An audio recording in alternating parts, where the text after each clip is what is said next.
My dear friends, my dear God's, my dear masters, ಪ್ರತಿ ದಿವಸ ಈ 11 ಗಂಟೆ ಈ ಒಂದು ಗ್ರೂಪ್ ಮೆಡಿಟೇಷನ್ ಎಷ್ಟೋ ಜನ ನನ್ನನ್ನು ಮೀಟ್ ಮಾಡೋರು ಇದನ್ನು ಮಾಡ್ತಾ ಇದ್ದೀನಿ ಸರ್, ಇದರಲ್ಲಿ ಬರೋ ಎನರ್ಜೀಸ್ ಎಲ್ಲಿ ಸಿಗ್ತಾ ಇಲ್ಲ ಅಂತ ಮತ್ತೆ ಮತ್ತೆ ಮತ್ತೆ ಮತ್ತೆ ಮತ್ತೆ ಮತ್ತೆ ಹೇಳ್ತಾನೆ ಇದ್ದಾರೆ. ಈ ಥರ ಒಂದು ಗ್ರೂಪ್ ಎನರ್ಜೀಸ್ ಕ್ರಿಯೇಟ್ ಮಾಡಬೇಕು ಅನ್ನೋ ನನ್ನ ಕನಸು ಇವಾಗ 348ನೇ ಸೆಷನ್ ನಡೀತಾ ಇದೆ. ಇವತ್ತೂ ನೂರಾರು ಜನ ಪ್ರತಿಯೊಬ್ಬರು ಈ ಸಮಯದಲ್ಲಿ ಧ್ಯಾನಕ್ಕೆ ಸೇರಿ ಉಪಯೋಗ ಪಡಿಸ್ತಾ ಇದ್ದಾರೆ.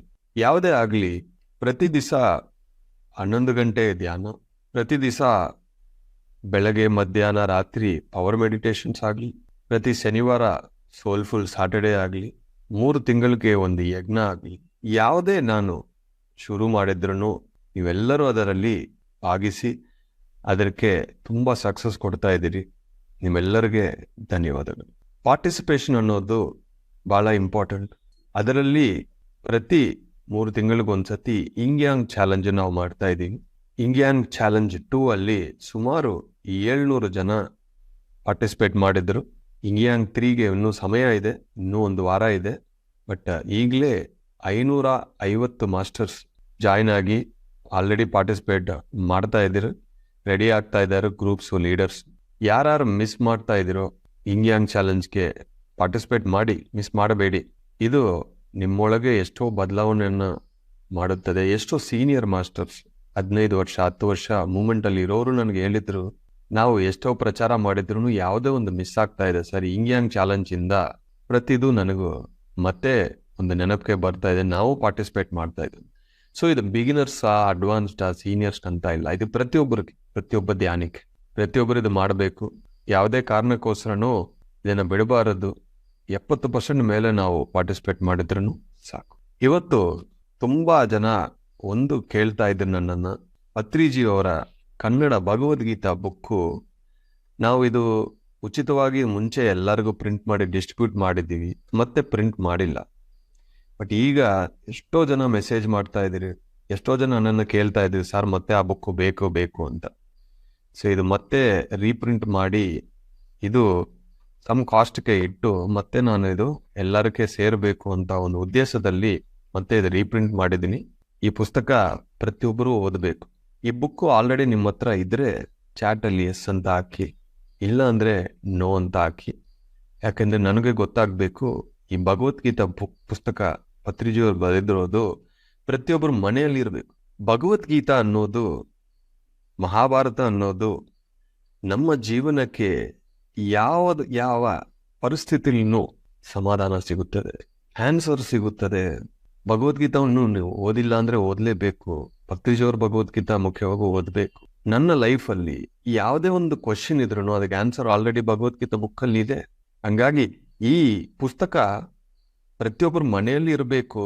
ಪ್ರತಿ ತಿಂಗಳು ಪ್ರತಿಯೊಬ್ಬರು ಎಲ್ಲೋ ಹೋಗ್ತಾ ಇರ್ತೀವಿ ನಾವು, ಈ ಬರ್ತ್ಡೇ, ಆ ಮ್ಯಾರೇಜು, ಫಂಕ್ಷನ್ಸ್ ಅಂತ.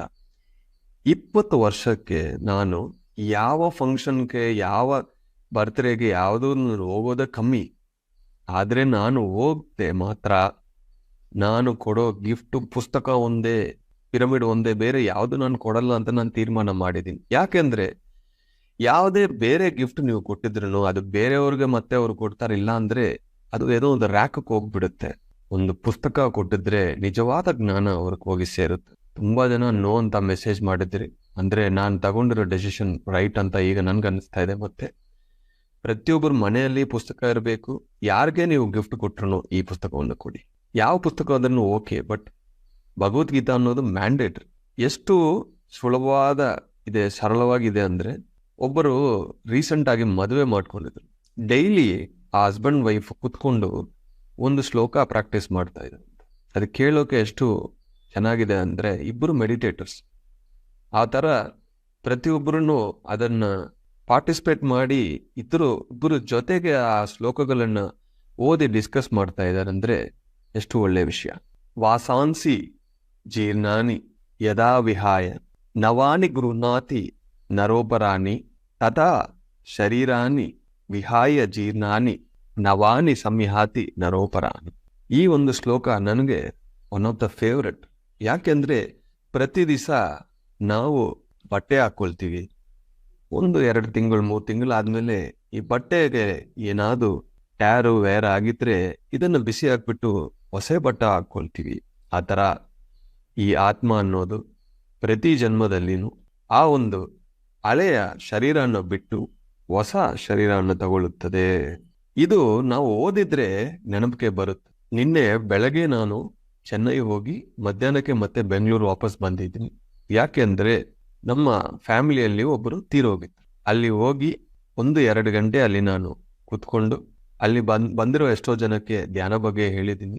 ಆ ಒಂದು ತೀರೋಗಿದ್ರು ಅವ್ರ ಶರೀರವನ್ನು ನೋಡಿ ಅಲ್ಲಿ ಧ್ಯಾನದಲ್ಲಿ ಕೂತ್ಕೊಂಡು ಅವ್ರ ಆತ್ಮ ಜೊತೆ ನಾನು ಮಾತಾಡಿ ಅವರು ಪೂರ್ಣಾತ್ಮ ಹತ್ರ ಹೋಗೋಕೆ ಇನ್ನೂ 100 ದಿವಸ ಆಗುತ್ತೆ ಅಂತ ನನಗೆ ಮೆಸೇಜ್ ಕೊಟ್ಟರು. ಬಿಟ್ಟಿನ ತಕ್ಷಣ ಹೋಗಲ್ಲ. ಯಾಕೆಂದ್ರೆ ಆ ಲೈಟ್ ಇಯರ್ಸ್ ಡಿಫರೆನ್ಸ್ ಇರುತ್ತದೆ.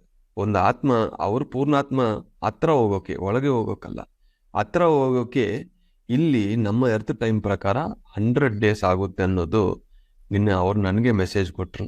ಎಷ್ಟು ಸಂಪೂರ್ಣವಾಗಿದ್ದಾರಂದ್ರೆ ಅವರು ಭೂಮಿಗೆ ಬಂದಿರೋ ಎಲ್ಲಾ ಕೆಲಸಗಳನ್ನು ಕಂಪ್ಲೀಟ್ ಆಗಿದೆ ಈ ಜನ್ಮಕ್ಕೆ. ಸಂತೃಪ್ತಿದಿಂದ ಅವರು ಶರೀರವನ್ನು ಬಿಟ್ಟರು. ಆ ಮೆಸೇಜ್ ನಾನು ತಗೊಂಡು ಅಲ್ಲಿರೋ ಆ ಫ್ಯಾಮಿಲಿ ಮೆಂಬರ್ಸ್ಗೆ ಹೇಳಿದ ತಕ್ಷಣ ಅವ್ರೊಳಗೆ ದುಃಖ ಅನ್ನೋದು ಹೋಗಿದೆ. ದುಃಖ ಅನ್ನೋದು ಇರಬಾರದು. ಯಾಕಂದ್ರೆ ಪ್ರತಿಯೊಬ್ಬ ಆತ್ಮ ಶರೀರ ಬಿಟ್ಟಿದ ತಕ್ಷಣ ಎಷ್ಟೋ ಸಂತೋಷವಾಗಿರುತ್ತದೆ. ಯಾಕೆಂದ್ರೆ ಲಿಮಿಟೆಡ್ ಇಂದ ಅನ್ಲಿಮಿಟೆಡ್ ಆಗ್ಬಿಡುತ್ತೆ, ಬಂಧಗಳು ಹೋಗ್ಬಿಡುತ್ತದೆ, ಬೌಂಡ್ಲೆಸ್ ಆಗ್ಬಿಡುತ್ತದೆ. ಆತ್ಮ ಯಾವಾಗಲೂ ಸಂತೋಷವಾಗಿರುತ್ತದೆ. ಹತ್ಕೊಂಡು ಕೂತ್ಕೋಬೇಡ. ಪ್ರತಿಯೊಬ್ಬರು ಈ ಶರೀರನ ಬಿಡಬೇಕು. ಆ ಬಾಡಿಯನ್ನು ನೋಡಿದ ತಕ್ಷಣ ನನಗೆ ಮತ್ತೆ ಒಂದು ಸೆಲ್ಫ್ ರಿಯಲೈಸೇಷನ್, ಯಾವುದೋ ಒಂದು ದಿವಸ ನಾನು ಅಲ್ಲಿ ಇರ್ತೀನಲ್ವಾ. It's a reminder. ಪ್ರತಿಯೊಬ್ಬರು ಶರೀರನ ಬಿಡಲೇಬೇಕು. ಆದ್ರೆ ಆ ಸಮಯ ನಾನು ಇದು ಮಾಡಿಲ್ಲ, ಅದು ಮಾಡಿಲ್ಲ, ಇದು ಮಿಸ್ ಆಗಿದೆ ಅನ್ನೋದು ಬರಬಾರದು. ಸಂತೃಪ್ತಿದಿಂದ ಶರೀರವನ್ನು ಬಿಡಬೇಕು ಮಾಸ್ಟರ್ಸ್. ಇದು ಯಾರು ನಿಮಗೆ ಹೇಳಲ್ಲ, ನಿಮ್ಮೊಳಗೇನೆ ನಿಮ್ಗೆ ಆ ಪ್ರಶ್ನೆ ಬರುತ್ತದೆ. ಆ ಪರಿಸ್ಥಿತಿ, ಅಂತ ಪರಿಸ್ಥಿತಿ ನಮಗೆ ಬರವೇ ಬಾರದು. ಸಂಪೂರ್ಣ ತೃಪ್ತಿದಿಂದ ಶರೀರವನ್ನು ಬಿಡಬೇಕು. ಅವಾಗ ಆತ್ಮಕ್ಕೆ ಯಾವುದೇ ಒಂದಿರಲ್ಲ. ಹಾಯಾಗಿ ನಾವು ಹೈರ್ ವರ್ಡ್ಸ್ ಹೋಗ್ತೀವಿ. ಪ್ರತಿ ಪಿರಮಿಡ್ ಮಾಸ್ಟರ್ಗೂ ಈ ಒಂದು ಭಾಗ್ಯ ಸಿಗುತ್ತದೆ. ಇದೊಂದು ಚೆನ್ನಾಗಿ ನೆನಪಿಟ್ಕೊಳ್ಳಿ. ಯಾವುದೇ ಒಂದು ದಿವಸ ಒಂದು ಹೇಳ್ತಾರೆ, ಏನು ಅಂದ್ರೆ ಈ ಭೂಮಿಗೆ ಬರೋಕ್ ಮುಂಚೆ ಬರ್ತ್ ಬಗ್ಗೆ ನಾವು ಪ್ಲಾನ್ ಮಾಡ್ತೀವಿ. ಶರೀರ ತಗೊಂಡಿನ ಕ್ಷಣದಿಂದ ಡೆತ್ಗೆ ನಾವು ಪ್ಲಾನ್ ಮಾಡಬೇಕು. ಇಲ್ಲಿಂದ ಇವತ್ತಿಂದ ಎಷ್ಟು ವರ್ಷ ಇರ್ತೀವೋ ಯಾರಿಗೂ ಗೊತ್ತಾಗಲ್ಲ. ಕೊನೆಯ ಸಮಯದಲ್ಲಿ ನಿಮ್ಗೆ ಗೊತ್ತಾಗುತ್ತದೆ ಇನ್ನು ಎಷ್ಟು ತಿಂಗಳು ನಾನು ಇರ್ತೀನಿ, ಎಷ್ಟು ದಿವಸ ಇರ್ತೀನಿ ಅಂತ. ಯಾವ ರೀಸನ್ಗೆ ನಾವು ಹುಟ್ಟಿದೀವೋ ಆ ಸೋಲ್ ಪ್ಲಾನ್ ತಿಳಿಸ್ಕೊಂಡು ಅದನ್ನು ನಾವು ಕಂಪ್ಲೀಟ್ ಮಾಡಿದ್ರೆ ಸಂತೃಪ್ತಿದಿಂದ ನಾವು ಹೋಗ್ತೀವಿ ಹೈಯರ್ ವರ್ಲ್ಡ್ಸ್ಗೆ. ಇಲ್ಲ ಅಂದ್ರೆ ನಿಮ್ಮ ಆಸ್ಟ್ರಲ್ ಬಾಡಿ, ನಿಮ್ಮ ಎಥರಿಕ್ ಬಾಡಿ ಇಲ್ಲೇ ಇರುತ್ತದೆ.